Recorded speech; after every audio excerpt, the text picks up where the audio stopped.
We'll now look at the background to the letters of 1st and 2nd Peter. We'll begin here with 1st Peter. It is clearly identified as coming from the Apostle Peter. Peter probably didn't actually pen this letter. He seems to indicate that someone else, Silvanus, has helped him to write this. So Peter is probably more likely to be responsible for the content of the letter. He dictated it to a secretary. But one might want to look at 2 Peter 3:1, and in that letter it claims that Peter wrote a previous letter. But again, the idea of wrote may just mean he is responsible for the content and not actually penning it. Especially since 1st and 2nd Peter are written in Greek, it's not likely that Peter could write in Greek, and so he would have needed a translator or somebody to compose these into Greek if he had wanted them in that language.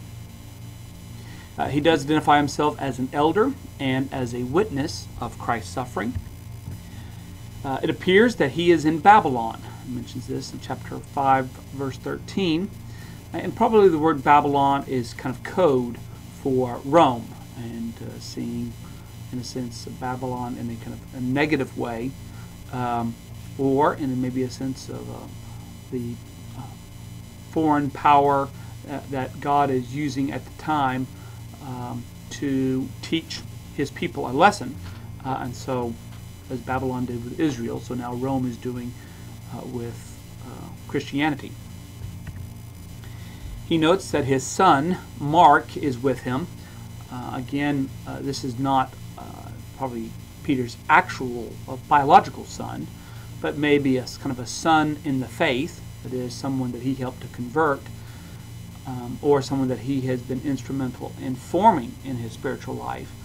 And this Mark is probably the John Mark, the one who's responsible for writing the Gospel of Mark. Church tradition associates John Mark in Rome.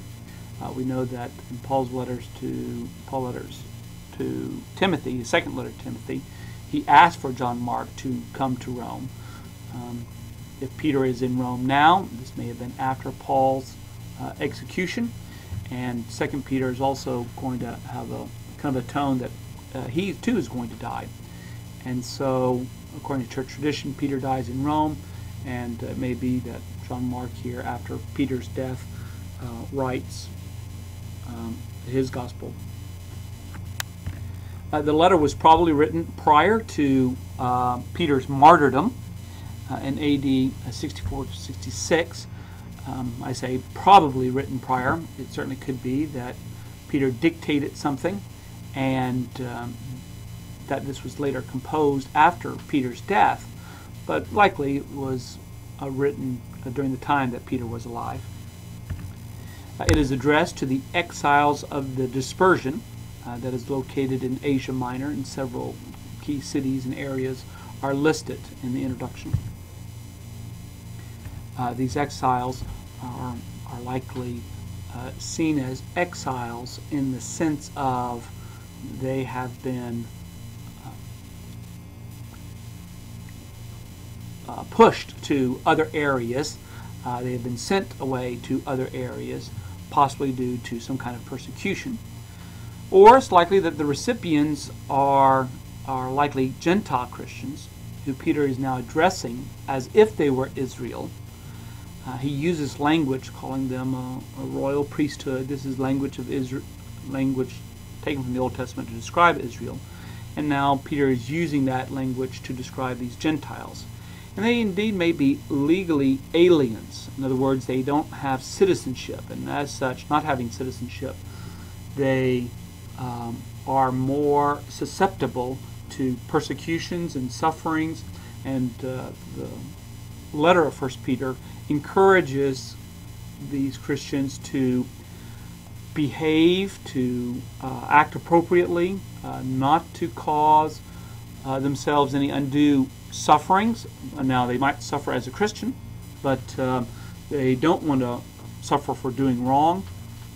And because if they do, being aliens, being non-citizens, they probably have no access to any of the courts or any kind of legal protections, and so they are vulnerable.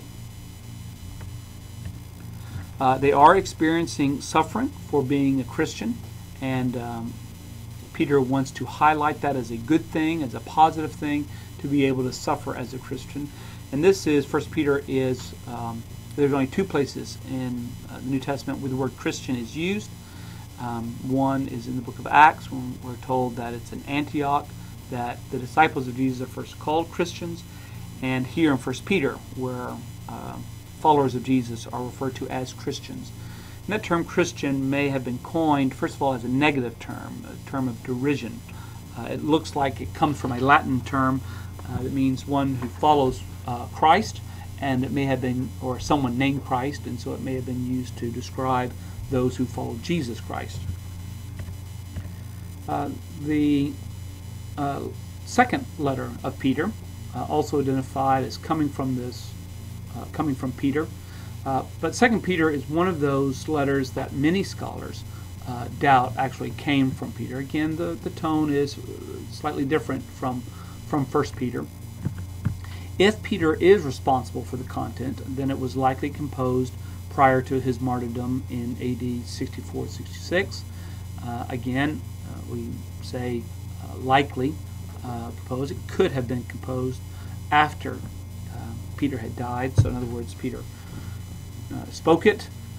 It was written down maybe in the original language of Peter in Aramaic, and then later on transcribed into Greek after Peter's death and then sent out. It recognizes this previous letter that Peter had sent to the same recipients.